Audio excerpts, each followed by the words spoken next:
Olha só, a tentação de Jesus é algo doloroso, é algo difícil. Foi algo difícil. Feche os olhos e juntos vamos orar. Ó Deus grande, Deus Todo-Poderoso, que o Teu nome, ó Pai, seja glorificado no céu e na terra também, Senhor. Estamos aqui, ó Deus, com a Tua palavra aberta em nossas mãos. Queremos que o Senhor fale diretamente aos nossos corações, Senhor. Que Teu Espírito Santo abra nossa mente para entendermos a santa palavra e nos ajuda a colocar em prática também em nossas vidas. E que o alimento de hoje venha nos fortalecer fisicamente, espiritual e mental, Senhor. Em nome de Jesus. Amém. Olha só a tentação de Jesus no deserto. Eu serei breve e objetivo na mensagem, mas vamos ler alguns versículos. Acompanha comigo a partir do versículo 1. Assim diz o Senhor: a seguir foi Jesus levado pelo Espírito ao deserto, para ser tentado pelo diabo. E depois de jejuar 40 dias e 40 noites, teve o quê? Fome. Então o tentador, aproximando-se, lhe disse: se és filho de Deus, manda que estas pedras se transformem em pães. Jesus, porém, respondeu: está escrito, não só de pão viverá o homem, mas de toda palavra que procede da boca de Deus. Então o diabo levou a cidade santa, colocou sobre o pináculo do templo e lhe disse: se és filho de Deus, atira-te abaixo, porque está escrito, aos seus anjos ordenarás a teu respeito que te guardem, e eles te sustentarão nas suas mãos, para não tropeçarem em alguma pedra. Respondeu-lhe Jesus: também está escrito, não tentarás o Senhor teu Deus. Levou ainda o diabo a um monte muito alto, mostrou-lhe todos os reinos do mundo, a glória deles, e lhe disse: tudo isto te darei, se prostrado me adorares. Então Jesus lhe ordenou: retira-te, Satanás, porque está escrito, ao Senhor teu Deus adorarás, e só a Ele darás culto.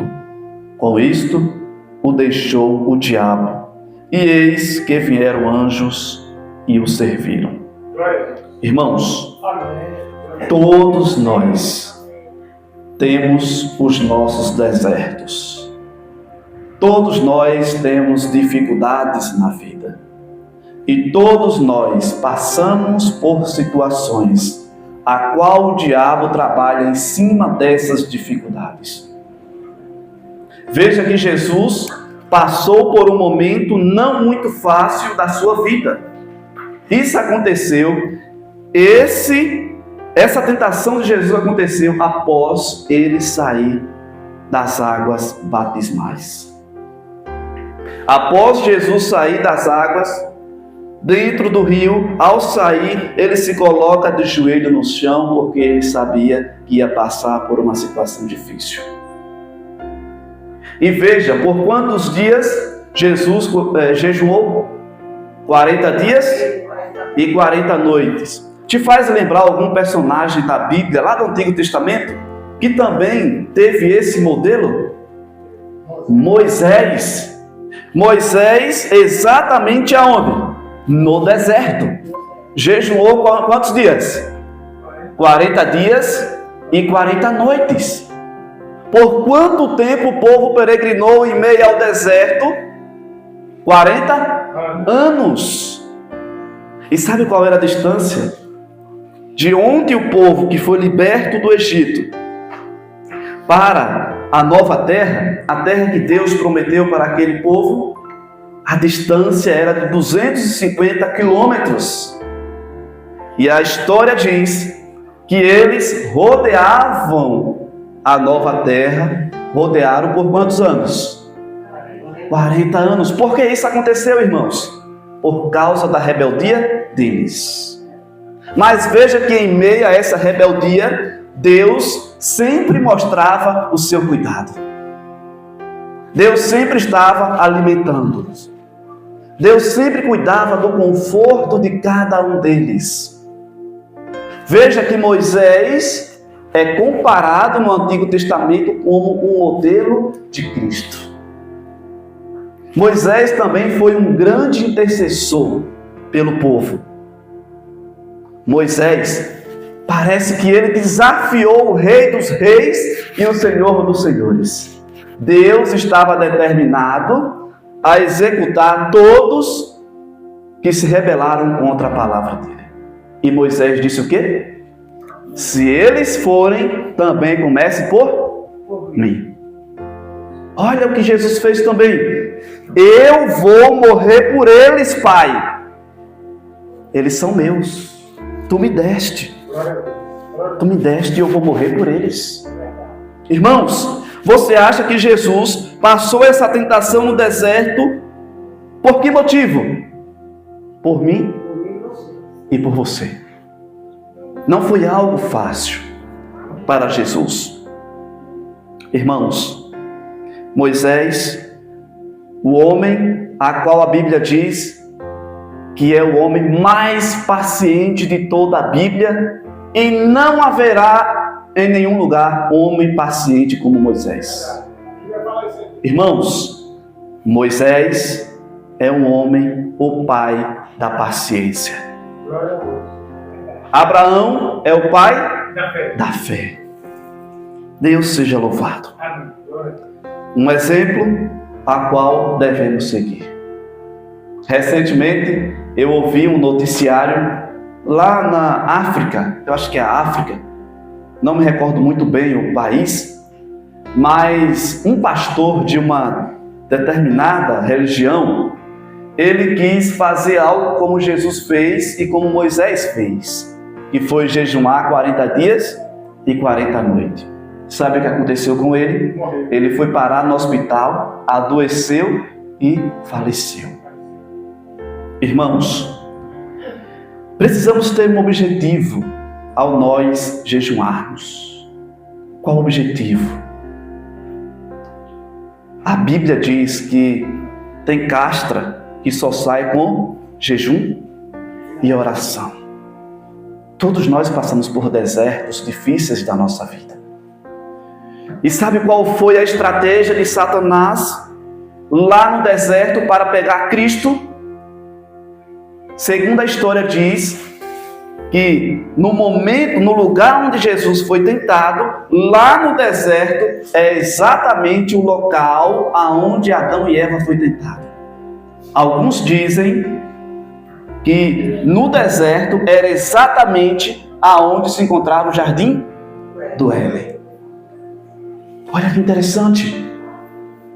Irmãos, Jesus sofreu tentações terríveis. E sabe qual foi? 2 pontos interessantes que o diabo queria pegar Cristo. Abuso de poder. E o outro, materialismo. Jesus poderia muito bem, se ou não, dizer assim: eu posso transformar essas pedras em pães. Podia ou não podia? O diabo queria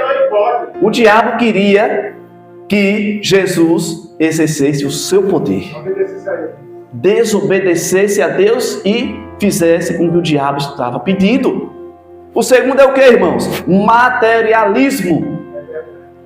O diabo sabe que nós gostamos de dinheiro. Gosta ou não gosta? A gente gosta de um conforto ou não gosta? Ter o bom do melhor, não é? O diabo, ele sabe disso. Se tem alguém sobre esta terra que conhece há 6.000 anos o ser humano, é o diabo. Não existe uma outra pessoa aqui sobre esta terra, ou não existe ninguém abaixo do céu que conhece a humanidade mais do que o próprio diabo. Há 6.000 anos ele conhece a natureza humana. Olha que interessante. Irmãos, por isso que nós somos tentados. A todos os momentos somos tentados. O diabo sabe quem é ganancioso, o diabo sabe quem é vaidoso, o diabo sabe quem é materialista, o diabo, ele sabe perfeitamente. E devemos ter grande cuidado. Por isso que Jesus pede para que nós orem sem cessar. Porque o diabo, ele está como um leão, rugindo, procurando alguém para o quê? Tragar. O diabo é real e nós precisamos entender isso. Ele vem para me afastar e te afastar da presença de Deus. Esse é o objetivo dele. Irmãos, eu fico triste. Todos nós temos os nossos pontos fracos. Mas em Cristo somos mais que vencedores. Às vezes, pelo fato do diabo estar nos acusando de dia e de noite, por causa das nossas fraquezas, muitas das vezes eu sou impedido de estar pregando. Muitas das vezes eu sou impedido de estar cantando, adorando a Deus. E você sabe que muitas vezes a gente vai na onda do diabo. Eu não sou justo. Sabe qual é a palavra que ele argumenta contra nós? De que eu e você não somos justos. De que eu e você não somos dignos. De que eu e você não merecemos. Mas Jesus venceu o diabo na cruz do Calvário. Para dizer assim, ó, você é justo. A Bíblia chama a gente de quê? De santo. Sacerdócio. Povo eleito. É ou não é? A Bíblia nos diz. Enquanto o diabo diz, você não é justo, você não é digno, você não merece, na morte de Cristo, na cruz do Calvário, Jesus ele diz, você é santo, você é justo, você é digno. Irmãos, não permita que o diabo coloque coisas em sua mente. Por natureza, somos pecadores. Mas em Cristo Jesus, Ele nos perdoa, nos purifica, nos restaura, nos transforma, nos liberta e diz, eu morri por você, vá. Ele nos capacita. Ele nos restaura, irmãos. Irmãos, eu louvo a Deus pela morte de Cristo. Eu louvo a Deus por Ele morrer pelos nossos pecados. Deixa eu contar uma experiência para você aqui rapidinho. O diabo, ele sabe das nossas fraquezas, sim ou não? Ele sabe. O diabo, ele pega o texto, ele pegou um texto da Bíblia, irmãos, para argumentar contra o próprio Cristo. E se tem alguém, um ser que conhece de Bíblia, é o diabo. O diabo, ele conhece a Bíblia de capa a capa. E eu vou te dar um exemplo. Quando ele disse aqui, por exemplo, se és filho de Deus, atira-te abaixo, porque está escrito, aos seus anjos ordenará o teu respeito para que te guardem. Está escrito ou não está? Está. Ele pegou o Salmo 91, versículo 12. Só que ele pegou o texto fora do contexto. E Jesus pegava o texto dentro do contexto. Você entende o porquê de muitas religiões? Porque uma diz está o quê? Escrito. A outra diz o quê? Também está escrito. É ou não é, irmãos? É verdade. Uma diz está escrito, e você sabia que o está escrito liberta pela boca da pessoa certa, liberta, transforma, restaura e mostra Cristo como caminho, a verdade e a vida. Mas pela boca errada, o está escrito também leva à perdição. Porque as pessoas pegam um texto fora do contexto para conduzir a pessoa não para o céu, mas para a sua igreja por questão financeira, questão de interesse. Alguns dizem que placa de igreja não salva, é ou não é? Mas a igreja errada pode te levar à perdição. Irmãos, veja que o está escrito quando você oferece um estudo bíblico para alguém. A pessoa compreende, a pessoa aceita e aceita ser batizado e ser membro da Igreja Adventista do Sétimo Dia. Quando você mostra que está escrito. Eu quero contar a experiência neste momento. Veja como que o diabo ele trabalha na vida das pessoas. E veja que por mais servos de Deus que nós somos, por causa das nossas necessidades, por causa das nossas dificuldades. E muitas vezes, sabendo que temos um Deus que tudo pode, às vezes acabamos esquecendo, eu não é? Não foi assim com o povo no deserto? Deus mandava o maná, pouco tempo o povo fazia o quê? Esquecia. Deus mandava água, o povo esquecia. O testemunho sobre o adventista que jogou na Mega da Virada já está disponível aqui no YouTube, tá bom? Que Deus te abençoe.